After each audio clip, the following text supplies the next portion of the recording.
রিমান্ডে অসুস্থ শাহজাহান খান পাঠানো হলো কারাগারে। জানাবো শেখ হাসিনা নেতাকর্মীদের এতিম করে পালিয়ে গেছেন। জানাবো নারায়ণগঞ্জে বাড়ছে বিএনপির অন্তর্কোন্দল। জানাবো আপাতত নিশ্চুপি থাকতে চায় আওয়ামী লীগ। এবং সর্বশেষ জানাবো শেখ মুজিবের ছবিতে মন্তব্য করায় 4 মাসের জেল, 4 বছর পড়াশোনা বন্ধ। শুনছিলেন সংবাদ শিরোনাম, এবারে বিস্তারিত। রিমান্ডে অসুস্থ শাহজাহান খান পাঠানো হলো কারাগারে। রাজধানী ধানমন্ডি থানায় করা এক হত্যা মামলায় গ্রেপ্তার আওয়ামী লীগের প্রেসিডিয়াম সদস্য ও সাবেক মন্ত্রী শাহজাহান খান রিমান্ডে অসুস্থ হওয়ায় তা শেষ না করেই তাকে কারাগারে পাঠানোর আদেশ দিয়েছে আদালত। রিমান্ডে থাকা অবস্থায় শাহজাহান খান অসুস্থ হয়ে পড়লে তাকে আদালতে হাজির করে কারাগারে আটক রাখার আবেদন করেন মামলা তদন্ত কর্মকর্তা ধানমন্ডি মডেল থানার এসআই মোহাম্মদ খোকন মিয়া। বৈষম্য বিরোধী ছাত্র আন্দোলনের গুলিতে কিশোর আব্দুল মোতালিব হত্যার মামলায় গত শুক্রবার শাহজাহান খানকে আদালতের মাধ্যমে 7 দিনের রিমান্ডে নেয় পুলিশ। আওয়ামী লীগের সাবেক এই এমপিকে গত বৃহস্পতিবার রাতে ধানমন্ডি থেকে গ্রেপ্তার করে জিগাতলায় মোতালিব হত্যা মামলায় গ্রেপ্তার দেখায় পুলিশ। শেখ হাসিনা নেতাকর্মীদের এতিম করে পালিয়ে গেছেন। বাংলাদেশ জামাত ইসলামী ঢাকা মহানগর দক্ষিণের আমির নুরুল ইসলাম বুলবুল বলেন, শেখ হাসিনা তার নেতাকর্মীদের এতিম করে পালিয়ে গেছেন। এখন বাংলাদেশের কোথাও আর তাদের প্রকাশ্যে দেখা যায় না। তারা জামাত শিবিরকে দমাতে চেয়েছিল, এখন তারা নিজেরাই বিলীন হয়ে যাচ্ছে। তিনি আরো বলেন, শেখ হাসিনা ক্ষমতা 41 সাল পর্যন্ত থাকতে চেয়েছেন কিন্তু পারেননি। বাংলাদেশের ছাত্র সমাজ জীবন বাজি রেখে সেই পরিকল্পনা ধূলিসাৎ করে দিয়েছে। আওয়ামী লীগ বাংলাদেশকে নিজেদের পৈতৃক সম্পত্তি মনে করে জনগণকে সেবা দাসে পরিণত করতে চেয়েছিল। জামায়াতে ইসলামী ও ছাত্র শিবিরকে নিষিদ্ধ করে তারা ছাত্র জনতার আন্দোলনকে প্রতিহত করতে চেয়েছিল, কিন্তু হয়েছে উল্টোটা, আন্দোলন আরো বেগবান হয়েছে। এ সময় মন্তব্য রাখেন বাংলাদেশ জামায়াতে ইসলামী ঢাকা মহানগর দক্ষিণের আমির শফিকুল ইসলাম মাসুদ। তিনি বলেন, বাংলাদেশে ছাত্র জনতা বুকে তাজা রক্ত দিয়ে যে স্বাধীনতা অর্জন করেছে তা কোনোভাবে নস্যাৎ হতে দেবে না জামায়াত। যে কোনো মূল্যে বাংলাদেশের জনগণকে সঙ্গে নিয়ে সব ষড়যন্ত্র রুখে দেওয়ার ঘোষণা দিয়েছে দলটি। নারায়ণগঞ্জে বাড়ছে বিএনপির অন্তর্কোন্দল। অন্তর্কোন্দল বেড়েছে নারায়ণগঞ্জ বিএনপিতে। আধিপত্য বিস্তার, চাঁদাবাজি, বিসিক ও আদমজি, ইপিজেড ব্যবসা, বিভিন্ন পোশাক কারখানা, ঝুট ব্যবসা সহ নানা ইস্যুতে বিএনপি, যুবদল, ছাত্রদল সহ এর অঙ্গ সংগঠনের নেতাকর্মীদের মধ্যে বেড়েছে এ কোন্দল। ফলে নিজেদের মধ্যে ঘটছে সংঘর্ষের ঘটনা। প্রতিপক্ষকে ঘায়েল করতে হত্যা মামলা দিয়ে আসামি করা হয়েছে একে অপরকে। এতে হতাশ সাধারণ নেতাকর্মী সহ এলাকাবাসী। সংশ্লিষ্টরা বলছেন, গত 17.5 বছর ধরে ক্ষমতার বাইরে বিএনপি। এ সময় বিএনপি ও এর অঙ্গ সংগঠনের নেতাকর্মীরা মামলা হামলায় নাস্তানাবুদ হয়ে পড়েন। অনেকের অর্থনৈতিকভাবে বিপর্যস্ত হয়ে পড়েন। এরই জেরে বিগত আওয়ামী লীগ সরকার জনরোষে ক্ষমতাচ্যুত হওয়ার পর বিএনপি ও এর অঙ্গ সংগঠনের নিপীড়ন নেতাকর্মীরা তাদের 17.5 বছরের লোকসান পুষিয়ে নিতে এবং এলাকায় আধিপত্য ধরে রাখতে বিভিন্ন এলাকায় মহড়ার পাশাপাশি বিভিন্ন শিল্প কারখানায় নিজেদের অবস্থান জানান দিতে থাকেন। এই কারণে নিজেদের মধ্যে ঘটে অন্তর্কোন্দল, যা এক পর্যায়ে রূপ নেয় হামলা মামলায়। গত 5ই আগস্ট ছাত্র জনতার অভ্যুত্থানের মুখে আওয়ামী লীগ সরকারের পতন হলে নতুন করে দল গোছাতে শুরু করেন নারায়ণগঞ্জ বিএনপি ও এর অঙ্গ সংগঠনগুলো। কিন্তু এর মধ্যে নিজেদের মধ্যে চাঁদাবাজি, ঝুট ব্যবসা ও আধিপত্য বিস্তারকে কেন্দ্র করে প্রতিনিয়ত কোন্দলে জড়িয়ে পড়া চিন্তিত দলের স্থানীয় ও কেন্দ্রীয় নেতৃবৃন্দ। নারায়ণগঞ্জ বিএনপির অন্তর্কোন্দলের বিষয়ে জানতে চাইলে মহানগর বিএনপির আহ্বায়ক অ্যাডভোকেট সাকাত হোসেন বলেন, বিএনপিতে যারা আন্দোলন সংগ্রামে ছিলেন, 15 বছর কষ্ট করেছেন, তাদের মধ্যে কোনো বিরোধ নেই, তারা সবাই ঐক্যবদ্ধ। কিন্তু কিছু সুবিধাবাদী যারা এই 15 বছর আওয়ামী লীগের সঙ্গে সখ্যতা করে নিজেদের আখের গুছিয়েছেন, আওয়ামী লীগের পক্ষ থেকে বিএনপি নেতাকর্মীদের হয়রানি করেছেন, তারা এখন বিএনপি সেজে আমাদের নেতাকর্মীদের হয়রানি করছেন।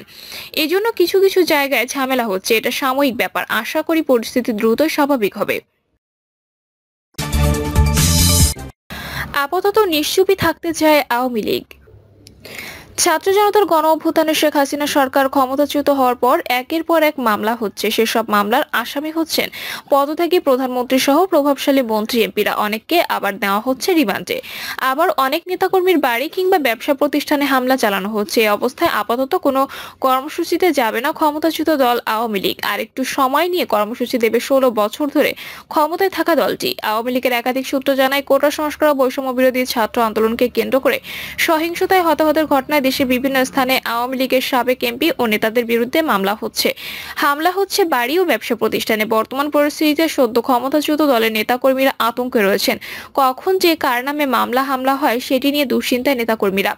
5ই আগস্টের আগেও যারা মাঠে বেশ সক্রিয় ছিলেন তারা এখন বেশি আতঙ্কে। একদিকে মামলার ভয়, অন্যদিকে বিএনপি জামায়াতের হামলা। এ প্রসঙ্গে আওয়ামী লীগের সাংগঠনিক সম্পাদক শফিউল আলম চৌধুরী বলেন, আমরা একটু সময় নিচ্ছি, কিভাবে এগোনো যায় তা নিয়ে ভাবছি। আমাদের পরবর্তী কর্মপদ্ধতি বা পদক্ষেপ কি হতে পারে সেগুলো নিয়ে নিজেদের মধ্যে আলাপ আলোচনা হচ্ছে। আমরা চাচ্ছি আমাদের নেতাকর্মীরা আর যেন কোনো রকম ক্ষয়ক্ষতির সম্মুখীন না হয়, কারণ এখন আইন শৃঙ্খলা পরিস্থিতির চরম অবনতি এবং প্রতিহিংসার রাজনীতি চলছে। নতুন করে আমাদের কোনো নেতাকর্মী যেন ক্ষতিগ্রস্ত না হয় সেজন্য আমরা কিছুটা সময় নিচ্ছি। দলের হাইকমান্ডের সঙ্গে কোনো আলাপ আলোচনা হয়েছে কিনা এমন প্রশ্নের জবাবে তিনি বলেন, কথা হয়েছে। সব নেতাকর্মীর সঙ্গে যোগাযোগ রাখার জন্য, সাহস দেওয়ার জন্য, মনোবল ধরে রাখার জন্য আমাদের বলা হয়েছে, যেন নতুন করে আর ক্ষয়ক্ষতি না হয়, এখন সেটার উপরে আমরা গুরুত্ব দিচ্ছি। কুমিল্লা মহানগর আওয়ামী লীগের এক নেতা নাম প্রকাশ না করার শর্তে বলেন, আমরা এখন কোনো কর্মসূচিতে যেতে চাই না। আপাতত কয়েক মাস আমাদের নিশ্চুপ থাকতে হবে। একটা বিপ্লব হয়েছে, এত তাড়াতাড়ি প্রতি বিপ্লব করা সহজ নয়। আগে আমাদের সংগঠিত হতে হবে। দলের নেতাকর্মীরা আমার মতো গোপনে আছেন, আমাদের নেতা বাহার ভাইও গোপনে রয়েছেন। এখন সক্রিয় হলে মামলা হামলা শিকার ছাড়া আর কিছু হবে না। ঢাকা মহানগর দক্ষিণ আওয়ামী লীগের এক নেতা বলেন, আপাতত নীরব থাকাই শ্রেয়। কেন্দ্রীয় নেতারা আমাদের সেভাবে নির্দেশনা দিয়েছেন, সময় নিয়ে কর্মসূচি দেবে। নেতারা বলেছেন আপাতত নিরাপদ স্থানে থাকতে, মামলা ও হামলা থেকে রক্ষা পেতেই এখন নেতাকর্মীদের মাঠে না থাকার নির্দেশনা দেওয়া হয়েছে বলে একাধিক সূত্র নিশ্চিত করেছে। শেখ মুজিবের ছবিতে মন্তব্য করায় 4 মাসের জেল, 4 বছর পড়াশোনা বন্ধ। আমি কোনো ফেক আইডি থেকে পোস্ট করিনি, কেবল একটা মন্তব্য করেছি, কিন্তু আমাকে শিবির ট্যাগ দিয়ে মিথ্যা মামলা সাজিয়ে 4 মাস জেলে বন্দি করে রাখা হয়। আমাকে থানায় অকথ্য ভাষায় গালিগালাজ করা হয়, কেউ সাহায্য করেনি। বিশ্ববিদ্যালয় প্রশাসনের দ্বারে দ্বারে ঘুরেছে আমার বাবা, তাকে অপমান করা হয়েছে। আমার 4 বছর পড়াশোনা বন্ধ ছিল, আমি অসংখ্যবার আত্মহত্যার চেষ্টা করেছি। তার অভিযোগ, বঙ্গবন্ধু শেখ মুজিবের এডিট করা একটি ছবিতে শুধুমাত্র কমেন্ট করেছিলেন তিনি, এই কারণে তাকে 4 মাস জেল খাটতে হয়েছে এবং তাকে দীর্ঘ 4 বছর বিশ্ববিদ্যালয়ের কোনো ক্লাস পরীক্ষায় অংশ নিতে দেওয়া হয়নি। ফয়েজ বলেন, বিশ্ববিদ্যালয়ের শিক্ষার্থী শাহরিয়ার নাছের, বিশ্ববিদ্যালয়ের তৎকালীন প্রক্টর নওয়াজ মোহাম্মদ বাহাদুর, বিশ্ববিদ্যালয়ের রেজিস্ট্রার মোহাম্মদ জসিম উদ্দিন ও আমার বিভাগের চেয়ারম্যান বাদশা মিয়া আমার জীবনটা শেষ করে দিয়েছেন। মিথ্যা মামলা দিয়ে আমাকে পড়াশোনা করতে দেননি। বাদশা স্যার আমাকে বলেছেন, তোমাকে ধর্ষণ মামলায় সহায়তা প্রদান করলেও বঙ্গবন্ধু শেখ মুজিবুর রহমান ও আওয়ামী লীগের বিষয়ে কোনো মামলায় আপোষ করব না।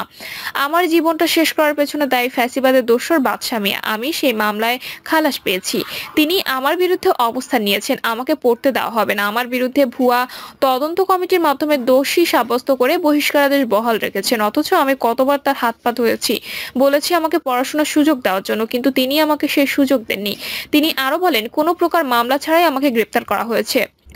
নবীপ্রবি ফার্মেসি বিভাগের শিক্ষার্থী ছাত্রলীগ নেতা প্রীতম আহমেদ বাদী হয়ে আমার বিরুদ্ধে বঙ্গবন্ধুকে অবমাননাকর অভিযোগের মামলা দায়ের করেন, যেখানে সাক্ষী হিসেবে ছিলেন তৎকালীন প্রেস ক্লাবের সাধারণ সম্পাদক শাহরিয়ার নাছের, শিক্ষা প্রশাসন বিভাগের শিক্ষার্থী সজীব এবং বিএমএস বিভাগের শিক্ষার্থী ও ছাত্রলীগ নেতা সাব্বির। দীর্ঘ 4 মাস আমি কারাগারে থাকি। পরবর্তীতে নির্দোষ প্রমাণিত হয়ে জামিন পেয়ে বের হয়ে আসি। ন্যায় বিচার প্রার্থনায় আদালতে যাওয়ার ঘোষণা দিয়ে ফয়েজ আহমেদ বলেন, আমি প্রথমে বিশ্ববিদ্যালয়ের কাছে অভিযোগ দেব, আমি দেখব বিশ্ববিদ্যালয় কি ব্যবস্থা নেয়। যদি তারা আমাকে ন্যায় বিচার দিতে না পারে আমি আদালতে মামলা করব। আমি শেষ দেখতে চাই, আমার মতো কারোর সাথে এমন ঘটনা ঘটুক, আমি তা চাই না। জানা যায় 2020 সালে 14 অক্টোবর মোহাম্মদ মুমিন আদ্দিন নামক একটি আইডি থেকে পাবলিক বিশ্ববিদ্যালয়ের সংসদ নামক একটি গ্রুপে নবীপ্রবির বঙ্গবন্ধু মুরালের সঙ্গে ভিপি নূরের এডিট করা ছবি পোস্ট করা হয়। সেই পোস্টের তথ্য সমালোচনা করে তৎকালীন বিশ্ববিদ্যালয় প্রেস ক্লাবের সেক্রেটারি শাহরিয়ার নাসের পোস্ট করেন। সেখানে ফয়েজ আহমেদ কমেন্ট করেন, এখানে দুঃসাহসের কিছু তো দেখছি না। এই একটি কমেন্টের কারণে ফয়েজ আহমেদকে সাময়িক বহিষ্কার করা হয়। তাকে 5 দিনের কারণ দর্শানোর নোটিশ দিয়ে দীর্ঘ 4 বছর ক্লাস ও পরীক্ষায় অংশগ্রহণ করা থেকে বঞ্চিত করা হয়। পরবর্তীতে এ ঘটনায় শিক্ষা বিভাগের চেয়ারম্যান বিপ্লব মালিককে আহ্বায়ক করে 6 সদস্য বিশিষ্ট তদন্ত কমিটি গঠন করা হয়, যেখানে সদস্য হিসেবে ছিলেন তৎকালীন প্রক্টর নওয়াজ মোহাম্মদ বাহাদুর, মাইক্রোবায়োলজি বিভাগের চেয়ারম্যান ডক্টর ফিরোজ আহমেদ, ছাত্র পরামর্শ নির্দেশনা বিভাগের পরিচালক আফসানা মৌসুমী, ভাষা শহীদ আব্দুল সালাম হলের প্রভোস্ট আনিসুজ্জামান ডিমন ও সদস্য সচিব হিসেবে ছিলেন নবীপ্রবি বিশ্ব বিএনসিসির পিইইউ এর একিইউএম সালাম আলাউদ্দিন পাঠান। সংবাদ সম্মেলনে ফয়েজ আহমেদের বড় ভাই রাজু আহমেদ বলেন, একটা মিথ্যা ও বানোয়াট বিষয় নিয়ে তারা আমার ভাইয়ের জীবনটা নষ্ট করে দিয়েছে। দেশের প্রচলিত আইন অনুযায়ী বিচার হলেও সে ক্লাস পরীক্ষায় ফিরতে পারেনি। দীর্ঘ 3 বছর অমানসিক কষ্ট করেছিল। আমরা শত চেষ্টা করে রবি প্রবৃত্তি পড়ালেখা চালাতে না পেরে আমরা তাকে বিদেশ পাঠিয়ে দেওয়ার সিদ্ধান্ত নিয়েছি। যারা এজন্য দায়ী আমাদের পরিবারের পক্ষ থেকে তাদের বিচার চাই। বিশেষ করে যারা তদন্ত কমিটিতে ছিলেন তারাও এই ঘটনার জন্য দায়ী। তারা কোনো প্রকার তদন্ত না করে ফয়েজকে সাময়িক বহিষ্কার করেছে। পরবর্তীতে এ বিষয়ে আর কোনো সিদ্ধান্ত নিতে পারেনি।